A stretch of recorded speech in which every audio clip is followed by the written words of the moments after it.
The deal is dead, and it didn't die quietly or politely in a conference room with diplomats shaking hands. It died violently in the dark on New Year's Eve, while the world was distracted by fireworks, countdown clocks, and speeches about fresh starts. Because as civilians celebrated, Russian drones were already crossing Ukrainian airspace.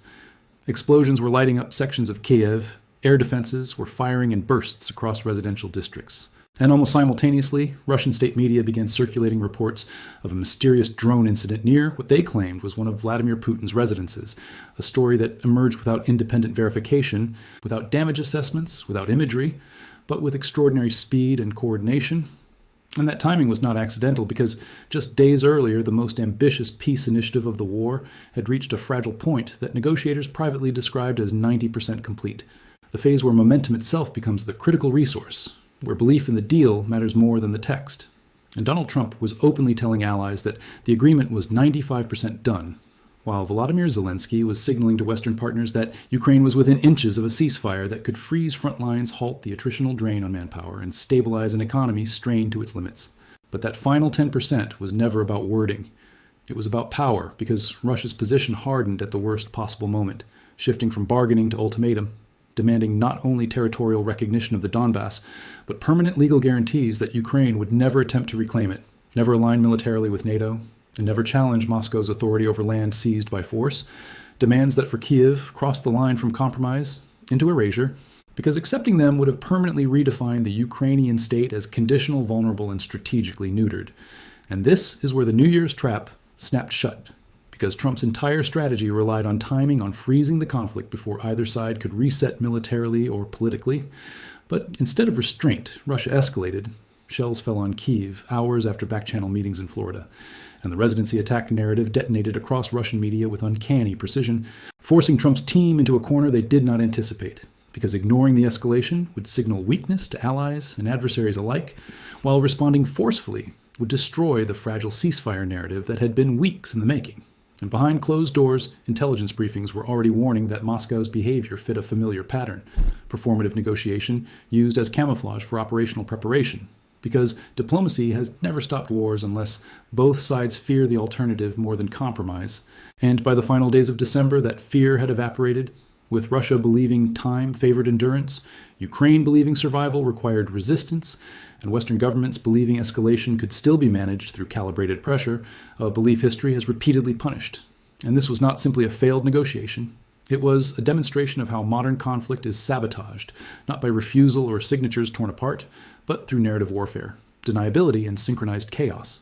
Because the deal was never publicly rejected, it was disqualified by events engineered to make it politically and strategically impossible, events that collapsed trust, collapsed optics, and collapsed the space for diplomacy in a single night. And this is why this moment matters more than any individual strike or speech, because it signals a transition away from diplomacy and into a phase where perception, economic leverage, and psychological endurance matter more than territory gained or lost. And as January begins, every serious capital understands the same uncomfortable truth, that if a deal this close could be shattered so efficiently, then 2026 is no longer a year of de-escalation, but a year where the war stops, pretending it can be contained, because the fallout from that night ripples outward in widening circles, from embassies scrambling to reassess positions, to markets reacting to renewed uncertainty, to militaries recalibrating assumptions they hoped were becoming obsolete. And at the center of it all is a simple reality that nobody can openly say without destabilizing their own strategy, that the peace process was never destroyed by one side alone, but by the collision of incompatible endgames, because Russia's conception of peace is control. Ukraine's conception of peace is survival with sovereignty intact, and Trump's conception of peace was speed, a rapid freeze that could lock in momentum before the math of war turned uglier.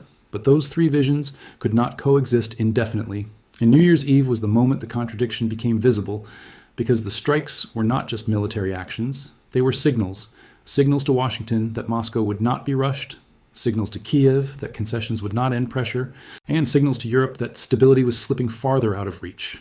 And the alleged residency attack played a critical role in that signaling environment, because whether it was staged, exaggerated, misattributed, or simply fabricated, it accomplished its objective by reframing the narrative from negotiation to provocation, by positioning Russia as the aggrieved party and the United States as powerless to restrain its supposed partner, thereby poisoning the political environment around the talks.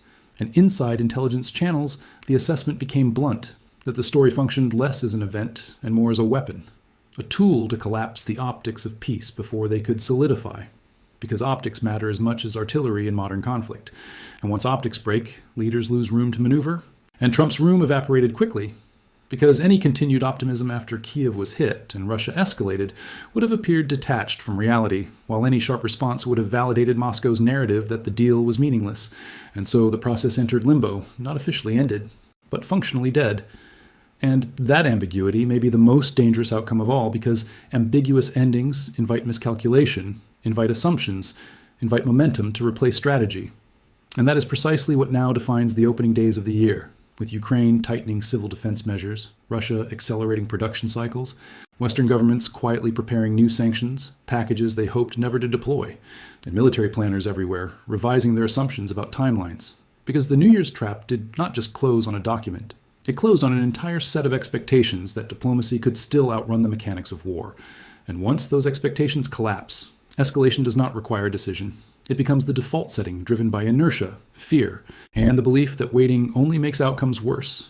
And this is why analysts now frame this moment not as a breakdown, but as a threshold, the end of the phase where peace was plausible and the beginning of a phase where endurance, credibility, and leverage dominate every calculation. Because wars do not end when negotiations fail, they evolve. And this evolution is often more dangerous than the opening act because it strips away illusions, accelerates timelines, and narrows options until leaders are no longer choosing between peace and war, but between different versions of escalation.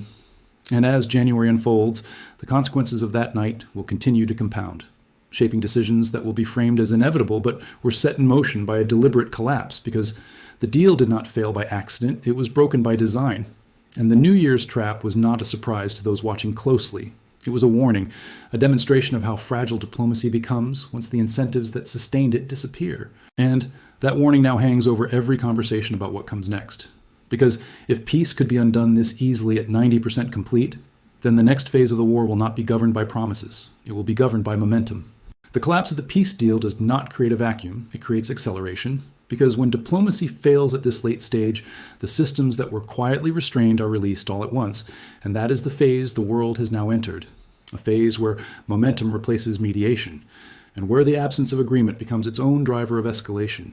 Because as January advances, the sanctions framework that was supposed to be suspended under the prosperity package snaps back into motion, with the January 23rd deadline no longer a threat whispered in negotiations, but an automatic trigger that unleashes financial penalties, shipping restrictions, insurance bans, asset freezes, and secondary enforcement measures that radiate outward through Europe, Asia, and the global energy market. And this is not an abstract policy shift. It is a material shock that lands on economies already weakened by inflation fatigue, industrial contraction, and political fragmentation. Meaning Europe enters this phase not unified and resilient, but strained and divided, with governments quietly calculating how much instability their voters will tolerate. And that matters.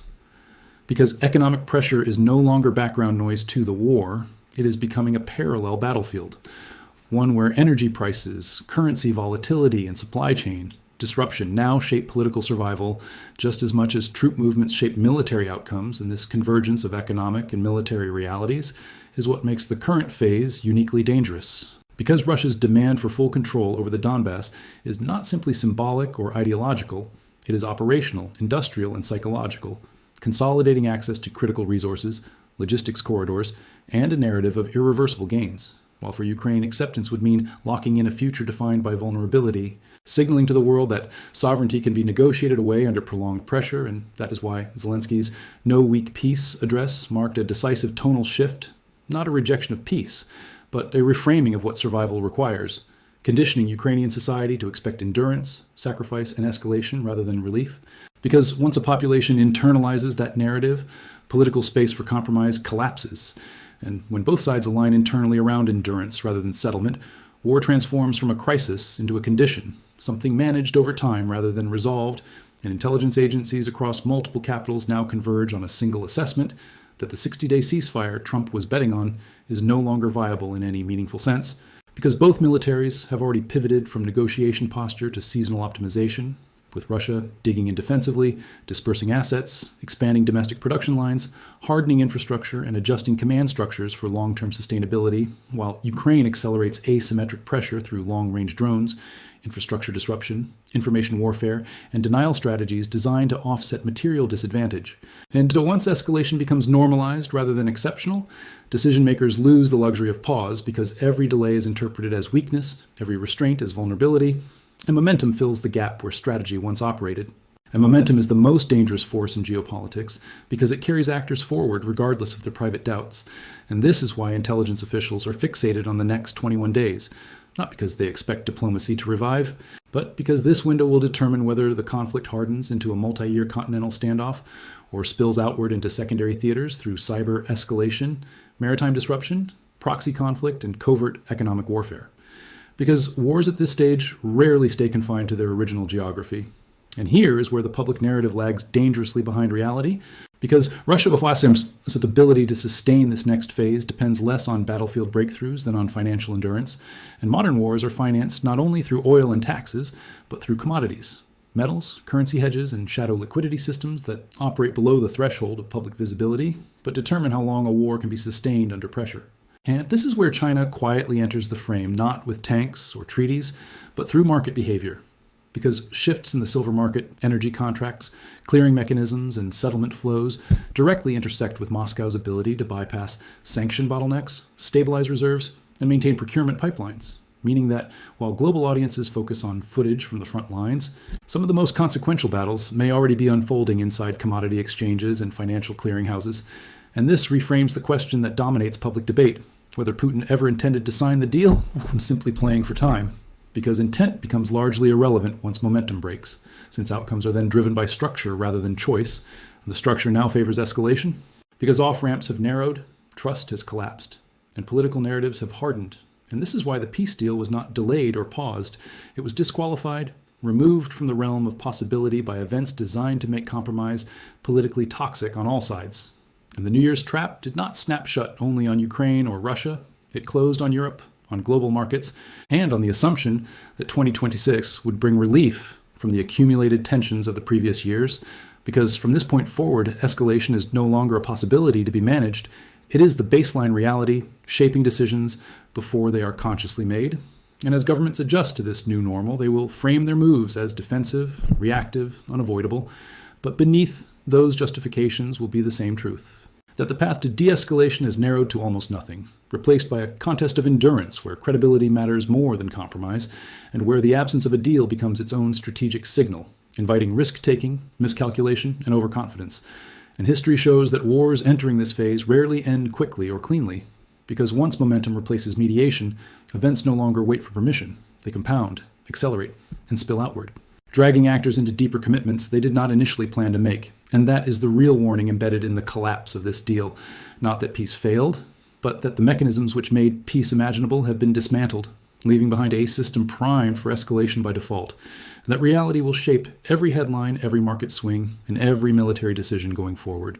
Because the war has crossed a threshold from which retreat becomes exponentially harder, and the cost of reversing course grows with every passing week.